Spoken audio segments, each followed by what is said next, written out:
Well, this particular piece,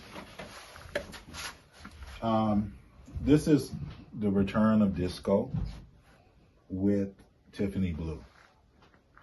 And so I'm pulling from my mask, my three-dimensional work with both of these images. And the return of disco.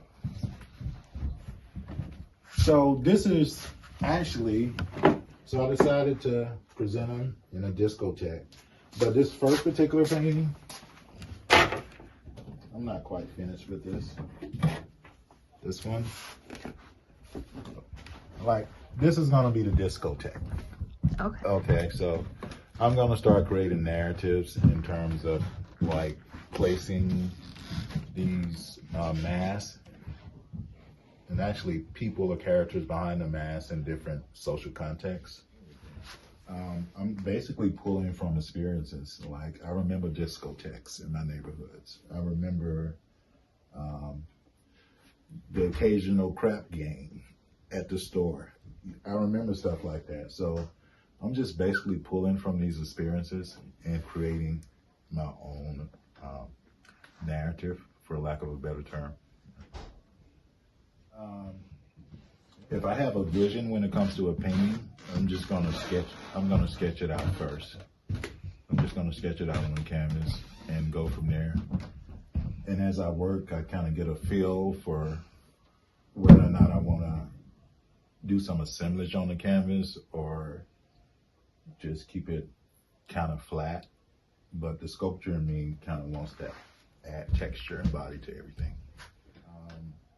I don't consider myself a painter. So I have a lot of respect for people that paint full time. There's so much to learn, so much you really, just have to learn how to do. But yeah, where was I? I'm thinking about this painting. There's no particular way of getting started for me. I do make a sketch of my, how I want the composition to look. And from that point in, I just start drawing with my brush because that's all painting it really is. I usually start with a grayscale, just so I won't be as confused when I do go into color. But I try to keep a simple color scheme because, again, I don't paint all the time. So I try to stick with that basic color scheme, primary and secondary colors. And plus, the less you miss your colors, the more vivid they're going to be. And I like vivid colors. I wanted to pay homage to African ancestry, but at the same time, I wanted to let people know that it was uniquely Black American. So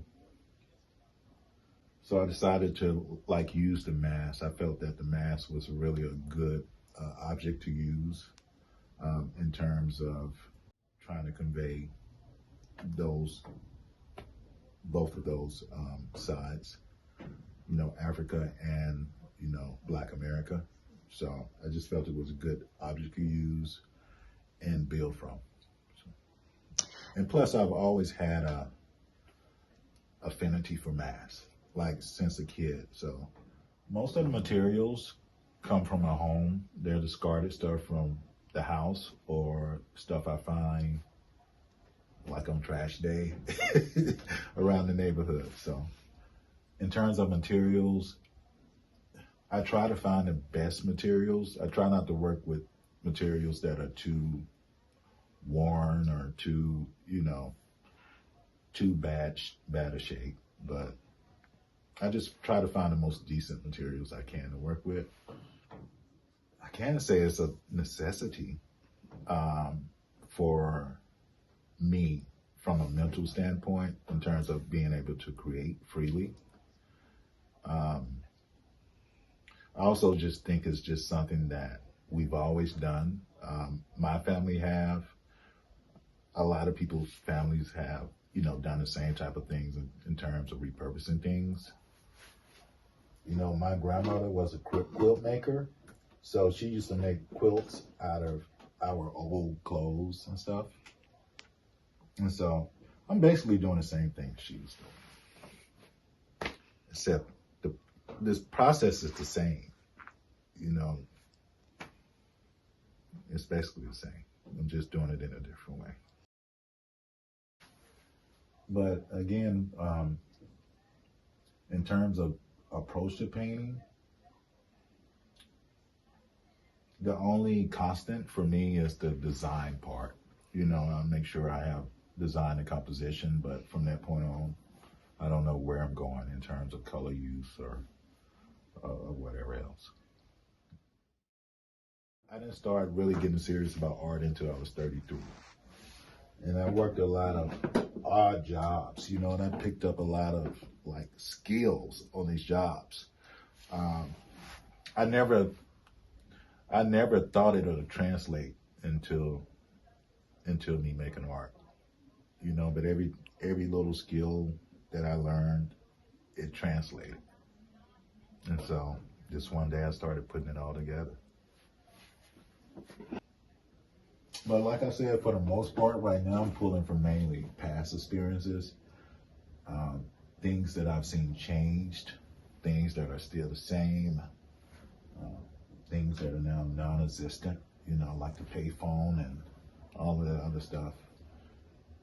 So I kind of want them to be set in a time where you don't know what time it is.